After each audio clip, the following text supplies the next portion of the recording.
बिस्मिल्लाहिर्रहमानिर्रहीम। Correction of sentences में आज हमारा लेक्चर नंबर 4 है और ये लेक्चर ऑलमोस्ट नाउन का लास्ट लेक्चर होगा। अगर आपने लेक्चर नंबर 3 नहीं देखा तो इसका लिंक डिस्क्रिप्शन में मौजूद है, आप पहले वो देखें क्योंकि हमने नाउन को स्टार्ट किया हुआ है पार्ट्स ऑफ स्पीच में और उसके पीछे 2 वीडियोस ऑलरेडी बन चुकी हैं। पहले उनको अंडरस्टैंड करें फिर आप इस लेक्चर को देखिएगा। अगर आपने वो वीडियो देखी है तो आइए हम स्टार्ट करते हैं अपना आज का लेक्चर। पार्ट्स ऑफ स्पीच में हम नाउन देख रहे हैं, नाउन का पार्ट नंबर 3 आज देखेंगे हम। तो आइए स्टार्ट करते हैं। पार्ट नंबर 3 में ये लेक्चर ज़्यादा लॉन्ग लेंथी नहीं होगा, इसमें शॉर्ट चीज़ें होंगी। इसमें ना कुछ अल्फाज हैं, ठीक है, जो कभी सिंगुलर यूज़ होते हैं कभी प्लूरल यूज़ होते हैं, यानी कि वो 2 तरीक़ों से यूज़ हो सकते हैं। तो उनको हम देखते हैं। जैसे कि यहाँ पे लफ्ज़ है फ्रूट। अब हम सब जानते हैं कि फ्रूट का मतलब होता है फल, और फल जो है जैसे यहाँ पे देखें ही सर्व मी विद फ्रूट, उसने मुझे फ्रूट जो है वो खिलाई।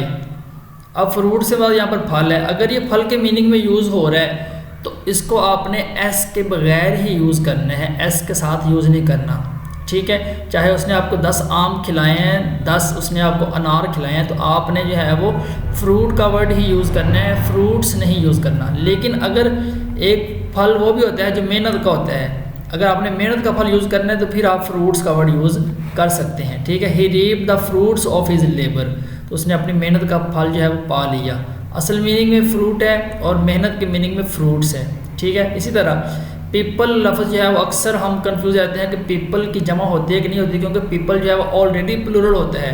तो लोग जो हैं वो वहाँ मैच देखने आए हुए थे, तो हम पीपल्स का भी यूज़ करते हैं। अगर एक ही मुल्क के लोग जो हैं तो वो पीपल हैं, लेकिन अगर डिफरेंट नेशंस के आ गए हैं, चाइनीज़ भी आ गए हैं, ठीक है, और अमेरिकन भी आ गए हैं, यूरोपियन भी आ गए हैं, ऑस्ट्रेलियन भी आ गए हैं, अब क्योंकि ज़्यादा नस्लें और ज़्यादा कौमें मिल गई हैं तो इसलिए हम पीपल्स का वर्ड यूज़ कर सकते हैं। लेकिन अगर एक ही कौम के लोग हैं तो आपने पीपल, जैसे people of Pakistan, people of China, लेकिन peoples of America and China and America, इस तरह के आप वर्ड यूज़ कर सकते हैं, ठीक है। लफ्ज़ वर्क की हैसियत, अब वर्क का लफ्ज़ भी 2 मीनिंग में यूज़ होता है। एक वर्क वो होता है जो हम जिस्मानी तौर पर करते हैं, ठीक है, जैसे he is looking for work, वो काम की तलाश में है या मुझे बहुत सा काम करना है, ठीक, ये वो है। एक वर्क वो होता है जो किसी भी राइटर का होता है, जैसे कि उसने बुक्स लिखी हैं, उसकी जो बुक्स है वो भी एक वर्क्स है, जैसे वर्क्स ऑफ शेक्सपियर।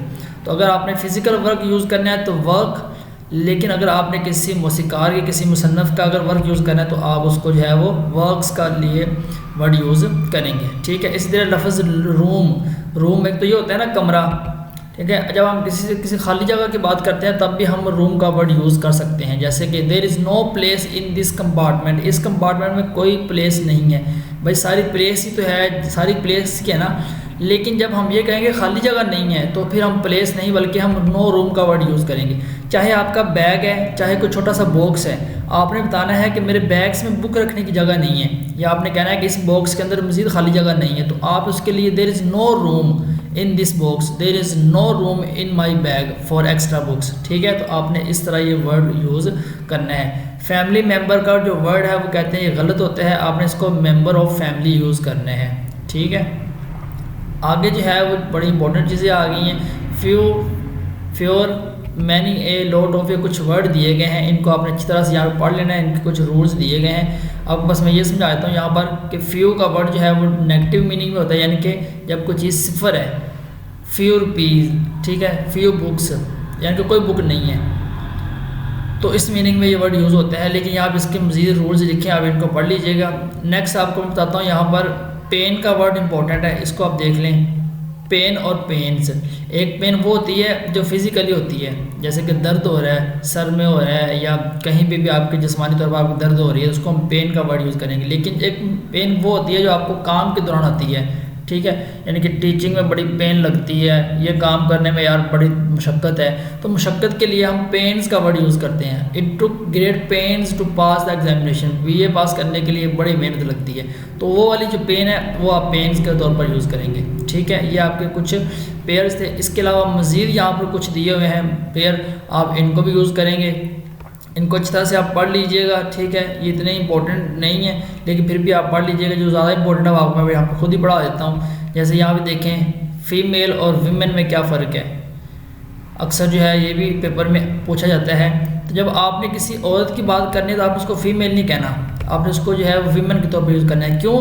क्योंकि फ़ीमेल जो है वो हम मुअन्नस के लिए यूज़ करते हैं। अब फ़ीमेल में चाहे वो कोई जानवर है, चाहे कोई परिंदा है, या चाहे कोई इंसान है, तो हम जो है वो मुअन्नस को फ़ीमेल के तौर पर यूज़ करते हैं। जब आपने कहना है कि और 3 औरतें आ रही हैं, तो आपने ये नहीं कहना कि 3 फीमेल्स आर कमिंग, अपना 3 वीमेन आर कमिंग, ठीक है, 3 औरतें आ रही हैं, तो इस सेंस में ये वर्ड यूज़ होता है। इसी तरह ब्लोटिंग का वर्ड आएगा तो आपने उसको ब्लोटिंग पेपर कर देना है। अगर देखें वी हैव मैनी वर्क्स, तो वर्क्स को आपने जो है वो नहीं यूज़ करना, बल्कि आपने मच वर्क इसको यूज़ करना है। आगे एक इडियम दिया हुआ है ट्रू टू वर्ड्स, ये इनकरेक्ट है, ट्रू टू वर्ड्स नहीं होता बल्कि असल लफ्ज़ होता है ट्रू टू वर्ड, यानी कि वादे का पक्का होना।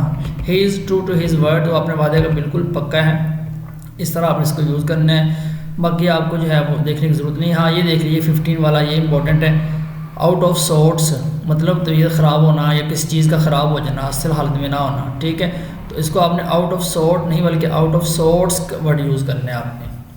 तो ये आपके कुछ रूल्स थे, इनको आप दोबारा पढ़िएगा, क्योंकि फ़र्स्ट टाइम पढ़ने से अक्सर चीज़ें समझ में नहीं आती, सेकंड टाइम पढ़ेंगे तो आपको इंशाल्लाह समझ में आ जाएंगी। और एक बात याद रखें, सारे अगर नहीं भी आते तो खैर है, एक्सरसाइज लाजमी सोल्व करें, ठीक है, क्योंकि एक्सरसाइज में से आपको सेंटेंसेस आएंगे पेपर के अंदर। अगर आपको हाफ भी आ जाते हैं, 40% 30% भी आ जाते हैं, तो ना होने से तो कुछ होना बेहतर है। इसलिए सारे रूल्स किसी को भी नहीं आते होते, पढ़ लें, जो आता है वो कर लें, जो नहीं आता उसको छोड़ दें और आगे चलते जाएं अल्लाह का नाम लेके, ठीक है। इनको सोल्व करें, जो चेक करवाएं, 2-3 आपको मैं कर भी देता हूँ यहाँ पर सोल्व। जैसे यहाँ पे देखें he is true to his words, ये हमने वो अभी देखा है, ट्रू टू वर्ड होता है, वर्ड्स लफ्ज़ जो है वो गलत है। Please give me some blotting, तो उसको अपने ब्लोटिंग पेपर करना है। यहाँ फिर देखें ये लास्ट एक्सरसाइज में भी आए हुए थे ये दोनों। The sceneries of Kashmir are wonderful नहीं बल्कि scenery of Kashmir is wonderful. His hairs are brown, his hair is brown, आपने इसको यूज़ करना है। हेयर भी सिंगुलर है और आर भी सिंगुलर है। उसके बाद आगे फिर based on noun and verb, क्योंकि ये एक्सरसाइज 3-4 हैं, क्योंकि पिछले 3 वीडियो हमने जो देखी हैं उनकी सारी एक्सरसाइज यहाँ पर दोबारा प्रैक्टिस के ऊपर दे दी गई है। ये तो आपको करने की ज़रूरत नहीं है, लेकिन करेंगे आप ज़रूर। इसमें बताया गया है कि इसको आपने एस के साथ ख़त्म कर देना है। अगर एस लगा है तो ख़त्म कर दें, अगर नहीं लगा तो लगा दें। इनके अंदर सिर्फ यही बताया गया है, लेकिन ये बहुत ही इंपॉर्टेंट दी गई हैं, इनको सोल्व लाजमी कर लें एक बार। जैसे कि यहाँ पे देखें बिलियर्ड्स, हमने देखा था कि बिलियर्ड लफ्ज़ गलत होता है, बिलियर्ड्स असल वर्ड होता है, बिलियर्ड्स इज़ है।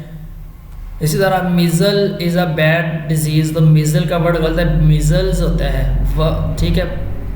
आगे देखिए do not make friend with bad boys, तो यहाँ पर एक शख्स से दोस्ती करनी चाहे ज़्यादा से करनी हो तो मेक फ्रेंड नहीं बल्कि मेक फ्रेंड्स का वर्ड होता है, ठीक है। अगर फिर एग्रीमेंट के कुछ सेंटेंसेस दिए गए हैं एक्सरसाइज नंबर 7, आप इनको भी सॉल्व करिए। पीयू में एक आया हुआ है note a line of the lectures were written, ठीक है, नोट अ लाइन यानी कि एक भी लाइन ना लिखी गई तो यहाँ पर वर नहीं बल्कि वॉज आएगा। सारी सॉल्व कर लें, मुझे चेक करवा लें। और ये कुछ इसके जो पीछे हम करके हैं वही रूल्स दोबारा दिए गए हैं, आप इनको पढ़ना चाहते हैं तो पढ़ लें, अगर नहीं पढ़ना चाहते तो ठीक है, कोई बात नहीं है। ये लिस्ट अगर आप पढ़ लेंगे तो आपकी सारी रिवीजन ज़रूर हो जाएगी, तो इनको भी आप लाजमी पढ़ लें। तो ये आपके नाउन की जो है वो लास्ट वीडियो थी, आज इसको हमने फिनिश कर लिया है। तो नेक्स्ट इंशाल्लाह हम अपना स्टार्ट करेंगे पार्ट 2, जिसमें हम देखेंगे परनाउन। तो परनाउन के भी कुछ इंपॉर्टेंट रूल्स हैं जो कि पेपर में ज़्यादा पूछे जाते हैं, ये 2-3 ही ज़्यादा पूछे जाते हैं, जिसमें नाउन, परनाउन और एडजेक्टिव आता है, ठीक है। इन पे ज़्यादा फोकस करें, बाकी चीज़ें भी इंशाल्लाह हम जल्दी जल्दी से कर लेंगे। तो अगली वीडियो में मिलते हैं परनाउन के साथ, तब तक के लिए अपना इजाज़त दीजिए, अपना बहुत ख्याल रखिएगा, अल्लाह हाफिज़।